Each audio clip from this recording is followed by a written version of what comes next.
Buongiorno a tutti e bentrovati su questo canale in cui parliamo di orchidee. Oggi appena fiorita voglio presentarvi una Restrepia, è sempre un'orchidea, Restrepia andennifera del Brasile. Perché si chiama Restrepia? Perché è stata scoperta da un signore che si chiamava Restrepo, andennifera perché ha delle antennine che voi vedete qui, del Brasile, ma in realtà cresce in Colombia, nell'Ecuador, nel Perù e in Venezuela. Cresce nella parte delle Ande, nella parte montana. Quindi diciamo che questa Restrepia ha una caratteristica di vivere sulle foreste sempre umide, dove è sempre buio, dove c'è sempre nebbia, dove non c'è quasi praticamente mai il sole. L'altezza è compresa tra i 3000, 1800 e 3000 metri, quindi nella parte proprio alta della montagna. Quindi immaginate che temperature che deve avere, predilige avere alla sera, la notte 8-10 gradi e durante il giorno può arrivare a 18-26 gradi. È una pianta facile di coltivazione, avendo bisogno di poca luce, di poco concime, di acqua più pulita possibile, diciamo che è molto facile tenerla in casa. Non fate caso, io ho l'illuminazione artificiale, ma anche se la mettete su una finestra a est non dà assolutamente problemi, non c'ha un fabbisogno di luce esagerato. Infatti la descrivono come una pianta che ha bisogno di una illuminazione medio-bassa. 10.000-12.000 lux potrebbe bastare.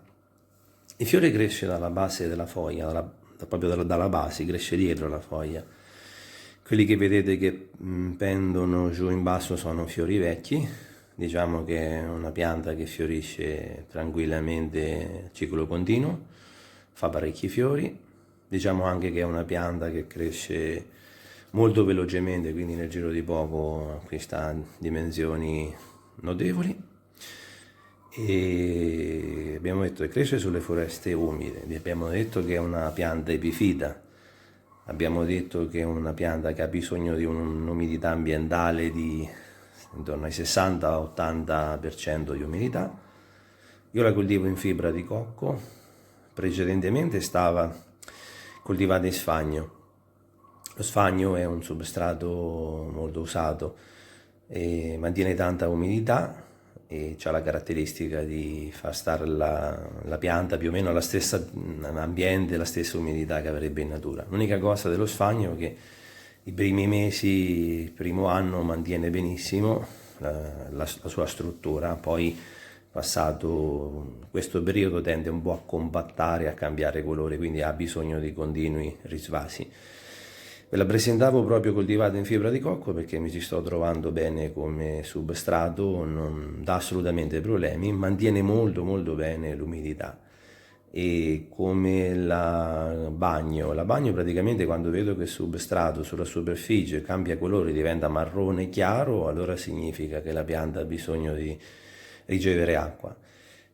Quando vedo che il substrato sulla superficie è scuro, significa che la pianta sta a posto, quindi non aggiungo acqua. Non do l'acqua tutti i giorni, diciamo che do l'acqua ogni 3 giorni più o meno in base all'ambiente. Poi cambia perché in estate è una cosa, c'è una realtà e in inverno un'altra. Ho un lettore sia di temperatura che di umidità, così riesco anche a gestire. Oggi che sto facendo il video siamo al 76% di umidità, quindi l'ho data pochissima questa mattina che ne aveva bisogno.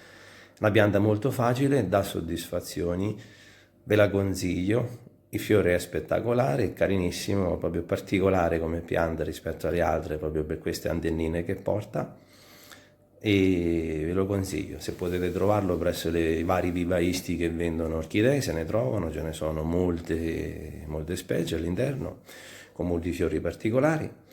Ve lo consiglio, a presto, grazie di avermi seguito, al prossimo video, buona giornata.